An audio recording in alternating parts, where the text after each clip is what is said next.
Hi guys, and welcome to Trucking Along with Kiersey. That's me, your positive voice in trucking. Today I want to talk about the realities of being over the road. A lot of people glamorize trucking and they're like, oh, it's an adventure and I'm just going to drive and I'm going to drive and everything's going to be wonderful.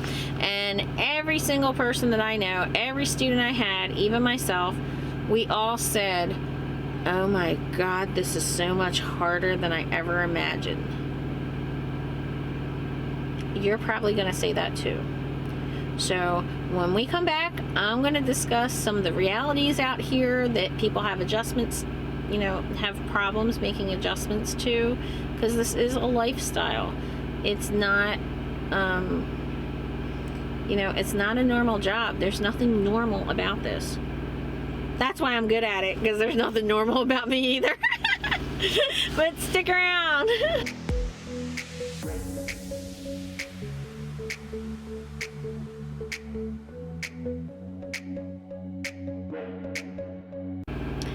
The first thing that, comes to mind when you say you're going over the road and you're going to be out for 3 to 4 weeks at a time before you get to go home and see your family is the obvious homesickness. And a lot of people that come out here, if they have families, they really don't go away from them very often. It's not, you take family vacations or you go away with your wife or something like that. My sister and her husband have been together like 40 years. And I know that he went to Rome one time with some kind of an organization, and he was supposed to stay 2 weeks and he came back 3 days later. She went down and visited an aunt of ours one time that was a few hundred miles away, and after a couple days she already wanted to go back home. They've just never been separated, and it's really hard for them to do it when it does happen. So I totally get when people say that they can't adjust to being on the road because they want to see their family. They're used to having their spouse there, and the spouses have problems at home because now they're doing things that they never had to do on their own before. The women have to make sure the oil changes are done, or, maybe balancing the checkbook that maybe the husband did, or I don't care, the wife did, whatever. Male, female, gay, straight, transgender, whatever the rules are in your house, one person usually does something and something else, the other person has a different kind of duties. So when that person gets taken away and the person at home gets stuck with all these different duties, it can cause friction too, because now that person's making you feel guilty for being away. And this is already so hard, and you feel like you're doing this for them, and that causes problems in relationships. So you really have to, before you even decide to come out here, you have to really sit down with your significant other and understand. I did a really good article about relationships over the road. I'll link it down below. It's on truckingtruth.com. And I really think that if people read this and your spouse or your significant other or whatever winds up reading it and have some understanding, that you'll be better prepared to come out on the road. Another thing that that is a big issue is not feeling well. If you're sick or you hurt yourself, or you just really don't feel well, there is no, oh, I'm calling out today, I'm calling out sick, I have a headache and the sun's bothering my eyes. You still have to drive. And even if you tell your dispatcher, hey, I'm that sick that I can't do this today, I'm that sick that you need to have somebody come get my load, you still have to get up. You still have to disconnect that trailer. You're still going to have to take your lock off and exchange paperwork and move your trailer onto the other guy's trailer and do all that. It's not just, oh, I'm not even getting out of bed today. And sometimes when you don't feel like that and you feel that bad, even that is a hassle. And if you don't realize that this is the way it's going to be before you get out here, and accept that that's the way it's going to be before you get out here, you're really going to be miserable. And you're not going to like it. You know, I don't like when people are surprised or shocked or their dreams are shattered. So, you know, I'm hoping that with these types of realistic videos, that it'll give people a better sense of what they're getting into. Lack of sleep. People at home, before they can get out on the road, they don't understand. We don't have a schedule. Imagine, you know, you work 8 to 5 at home. You leave work at 5, and you get home at 6 o'clock or whatever, and you go do the laundry, and you go pick up your kids, and you make dinner, and then you relax in a tub, which we don't get to do. Missing that tub. And you do all that, and you unwind, and then you watch TV for a while, and you fall asleep, and what time are you waking back up to be at your 8 o'clock in the morning job? 6? 5? Because guess what? If you normally leave work at 5 o'clock, if I shut down at 5 o'clock, I have to be up and ready for work again at 3 a.m. 10 hours we get for break. Now, is it like that every day? Not necessarily, no. But that's what's going to be easiest for me for a few days when I am trying to get the load as far as I can. You know, there are some companies that, yes, they will not expect you to take more than a 10-hour break. My company, as long as I'm there early, they don't really care how long I take for break. It's just a matter of make sure that I get to the customer on time when I'm supposed to be. But a big complaint I hear from new drivers is they're making me flip my clock again. We don't have a clock that flips. This is not a day job. This is not a night job. Over the road at most companies, that I have a lot of friends at a lot of different companies. You run days, you run nights. You could be on dry-van. I had a friend that worked at CFI, and he was dry-van, and he did spend most, you know, he did have a pretty close to schedule where he would get up at 5 o'clock in the morning, he'd go and shower, and he'd have breakfast, and then he'd get up and he'd drive until he felt like stopping, and then he'd park at another truck stop, and he would start the day over. But he was still expected to drive nights if he had to. It didn't happen with him as much because of the way his customers were set up, but there were some times he drove overnight. And the other thing is that something else that people don't understand is, all right, in that scenario where I parked at 5 p.m., I'm getting back up at 3 a.m. Now, say I drive from 3 a.m. to noon. If I stop at noon, now my hours just came back at 10 o'clock at night. So one day, I'm starting at 3 a.m., you know, the next day I'm starting at 10 a.m. Guess what happens when I park that night? Say I drive 9 hours or I drive 10 hours. So, at 10 p.m. is when I start it. So now I'm shutting down at 8 a.m., which means now my hours come back at 6 p.m. So I went from starting at 3 a.m. to the next day starting at 2200, 10 p.m., to the next day starting at, 6 p.m. So you're constantly rotating that schedule. There is no, oh, they flipped my clock. And because of that, people have serious issues trying to sleep. Not all of these truck stops or these customers are quiet either. So have some earplugs. Seriously. I've been to so many customers and truck stops that had trains, like railroads, going right behind them. The whole freaking night. You gotta be kidding me. And every time the brakes get pulled on one of these rigs, all you hear is the cat isn't scared anymore. Matter of fact, he thinks when he hears the brakes pull that means he gets dinner. So if I stop for fuel or just my 30-minute break and I pull the brakes, he's going, he's clawing up my leg now. But, you know, this is the reality. This is what it's like out here. So, lack of sleep. You know, you sleep at customers. If I go into a door, I sleep for 2 hours. If it takes them 4 hours I will go into a customer and say, hey, I don't care if you put me at the bottom of the list. I'm fine with that because I really need sleep. Come out and wake me up. Knock on my door.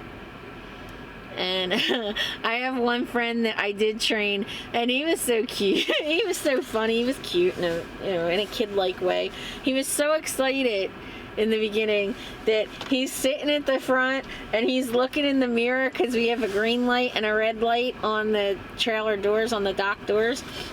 So red light means they're still unloading and green light means they're unloaded. So they told us that they were going to call us when the bills were ready. And I kept telling him, go to sleep. And he's like, no, I'm just waiting for the door. I'm like, go to sleep, right? So as soon as the green light went on, now I've been to this place. I knew they were going to take like an hour to 2 hours just to sign the bills. And I told him, go to sleep. He didn't want to listen. So he jumps out of the truck as soon as the green light went on, and he runs to the thing, and he comes back, and he's all deflated, and he's like, they told me they'll call me. I was like, yeah, I know. I was like, go to sleep. So after he went solo, I called him. I said, oh, what are you doing? He's like, oh, I'm in bed. I'm getting unloaded. I said, what do you mean? You're supposed to be waiting for that green light. He says, oh, the hell with that. I don't do that anymore. So take your sleep while you can. You know, if you can nap, then nap. I know my friends tease me about it, but it really can help. Fatigue can set in really easily. Learn your body.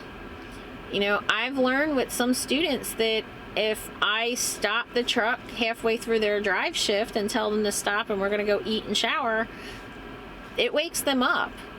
So if you feel like you're getting 200 or 300 miles and you're getting tired already, stop, take a shower, get something to eat, get off the truck for an hour, and then get back on the road. You know, most loads, that's not going to delay you. That's not going to be an issue. But it may allow you to boost yourself up a little bit to not feel so exhausted, which can be dangerous. Another aspect that a lot of people have problems with out here is like being your own boss. You know, even as a company driver, nobody tells me what to do. They send me something that says, okay, pick up from this customer at this time and take it to that customer at that time. That's it. I mean, that's it. There's no further instructions. There's no, you have to shut down at this time. You have to do this. You have to do, you know. So it's all on you as the driver. You have to make all the decisions. What time do I leave out? What road am I going to take? You know, yes, I need fuel, and I do get fuel stops, but should I fill the reefer now or should I fill it later? You know, flatbedders, oh, maybe I should go back and check my straps on the load. Let me go check my securement. You know, at what time am I going to do my walk around my truck? Am I going to park near the light? I mean, there are so many decisions that you make every day that you're in control of. And just even, you know, I just did another video on like time management. Those are all your decisions. Some people can't handle that. They need to be like spoon-fed. They also need that constant encouragement and that attaboy and slap on the back type of thing saying you did a good job. And that doesn't always come either.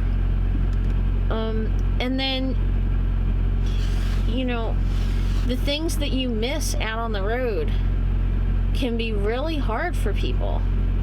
You know, taking a shower in a strange place, going to the bathroom, you know, in strange places all the time. And, you know, when you're out here and you're out here long enough and you start to know, okay, well, this place has a clean bathroom, this place has a clean restaurant, I know that's where I'm going to go. Or becoming familiar with the parking oh, this relieves a lot of stress for me because I know what that parking lot looks like, and it's a great parking lot. And, you know, those are all stress relievers when you come out here that you wouldn't think were stressful to begin with. It's just not something that you can experience when you come out here. I think something else that people get unrealistic expectations about is you have no idea about being out here until you get out here. I don't care about your father that drove for 40 years. I don't care about your uncles, brothers, sisters, husbands, nephew, whatever, okay? Just because that person did something out here does not make you an authority. You're not going to know until you do it. My dispatchers that hear stories in and out, and if they haven't been out here, they don't know it. You just can't get it.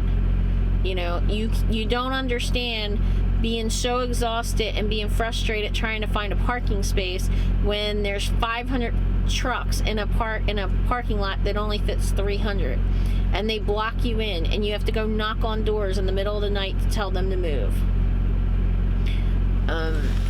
You know, it's frustrating when you're sick and you have to go to the bathroom and you have to keep walking across this huge lot. I asked one of my students one time, I'm writing an article on truckingtruth.com, and I wanted to know, what kind of advice do you have for a new driver? And this guy said, take a box, a cardboard box, and put it as far away from your house in your backyard as you possibly can, and sleep in it for the night. And then you'll know what it's like to spend the night on the truck. And I was like, what? And he's like, well, you got to go to the bathroom, you got to get up, and you got to walk all that distance in the middle of the night, you know, and some people sleep naked, some people sleep in pajamas. Do you want to go walking into the truck stop naked or with pajamas? So that means you have to change clothes or put clothes on and go all the way across there. And if it's snowing out, you have to put on your boots and you have to go walk through ice and snow and wind and freezing cold just to go to the bathroom. And then if you're in a place that's not so clean, guess what you're smelling? You know, you're going to the bathroom in some stinky place, and, you know, the trucker that's in the next stall, maybe he has really bad body odor because he hasn't taken a shower in 10 days. Who knows? But I'm just saying that it's a totally different way of life you can't prepare for. And nothing that you hear or see, nothing that you read is going to prepare you for this. You have to get that through your mind now. Erase all expectations from your head because you can't understand it. When I came out on the road, I didn't really know what I was going to face, but I didn't care because I just figured whatever they throw at me, I'm just going to do. I'm a doer, and there are dreamers in this world, and there are doers, and dreamers love to come up with ideas like, oh, I'm going to be a truck driver, and then it doesn't work out because they're not a doer. They can't handle it. So I'm a doer. I would take anything they threw at me. That was my plan. But people have these unrealistic expectations, and I didn't know what to expect. But I went out with my CDL trainer, and he took me back to Indiana, and he took me to his house, and his wife made me dinner, and I had my own room, and it was really beautiful and nice and everything. And then, you know, he took me to this fundraiser where they were raffling off guns, Tommy submachine guns, and Berettas and 9mm and all kinds of stuff. That I come from New Jersey, only the criminals have guns there. Okay, I never saw a gun. Never saw anything like that. I never saw a fundraiser where people were raffling it off. And they raffled off alcohol, which doesn't happen back home because, you know, laws, only in New Jersey, we only sell alcohol in liquor stores. We don't even have them in the stores like in Walmart or anything. So that was a shock for me out on the road. You know, at this fundraiser, they were all smoking inside the building. I was taking videos because I thought I was like in the Twilight Zone. Like, this is culture shock. Like, in New Jersey, you can't even smoke outside. You're not allowed to smoke outside in a lot of places. You can't smoke outside the building. You can't smoke within a certain distance of the door of the building. So that was really strange for me. And I'm sitting here filming on my phone, and he's like, "What are you doing?" You know. But that's culture shock. I never, in New Jersey, we don't fill our own gas tanks in our cars. Somebody pumps it for us. So, you know, just using the fuel pump. Not that I've never done it. If I go to, you know, I've gone to neighboring states where I needed to do it, but it was so few and far between, and each fuel pump is different. So, you know, I didn't know how to use the fuel pump. My trainer laughed at me, but it's culture. You know, you get out on the road in the southern states and the Bible belts, they have these like 60 and 70 foot tall crosses in the middle of the highway, and you know, some of these Christian organizations have amenities for truckers, and they have free showers and washers, and they feed you and everything, and you know, there's lots of billboards about anti-abortion, and back home the billboards all are about Planned Parenthood. Some are about, there's a place called Golden Cradle for adoptions, but you know, it's all talking about how you get an abortion, not have one. I never saw one of those signs that say, "Are you going to heaven or hell? Dial 1-800, you know, real life," or whatever it is. But there are a lot of religious billboards across the country that we don't have them where I come from. It's just a different culture. You know, Missouri State Police and the police in Missouri, all their cars say, "In God we trust." You can't say God in a public place in New Jersey without somebody jumping on you about how you're invading their rights as an atheist.